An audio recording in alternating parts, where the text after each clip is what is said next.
Hello guys, তোমরা সবাই কেমন আছো? আমি দুলালি চলে আসলাম আবার একটা নতুন ভিডিও নিয়ে। তো আজকে আমি বানাবো পায়েস। তো আমি রেডি করে নিয়েছি সব কিছু, দুধ চাপিয়ে দিয়েছি। দুধ ফুটে যাওয়ার পর আমি চাল ছেড়ে দেবো। ছেড়ে দেওয়ার পরে দেখো, আজকে মৌসুমটা এত ভালো ছিল, বৃষ্টি পড়ছিল। তো বৃষ্টি ওয়েদারে পায়েস করছি, তো লুচি হবে না, ওই জন্য লুচিও করলাম আমি, বা লুচি কয়েকটা বেললাম। আর এত সুন্দর ওয়েদার, না খেয়ে পারা যায়? এত সুন্দর ওয়েদারে তো খেতেই হবে।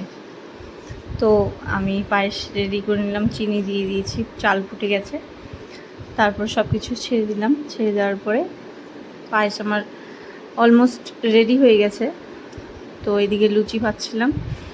লুচিগুলো দেখো, ফুলকা ফুলকা লুচি। বৃষ্টির মৌসুমে এত ভালো লাগে। যাদের যাদের ভালো লাগে তারা অবশ্যই কমেন্টে জানাবে। আমার তো ভীষণ ভালো লাগে। তো লুচি করছিলাম, পায়েস করছিলাম, সঙ্গে ছিল হলো একটু কষা মাংস করছি, যাতে খেতে ভালো লাগে। লুচির সঙ্গে শুধু মিষ্টি ভালো লাগে না, যার জন্য মাংস করছিলাম কষা। তারপর একটু ভাত করছিলাম। এইটুকুই ছিল আমাদের আজকের মেনু, আজকে রাতের মেনু। আর এত সুন্দর মৌসুমে জমিয়ে উঠছে আজকে রাতের মেনু, জাস্ট জমিয়ে।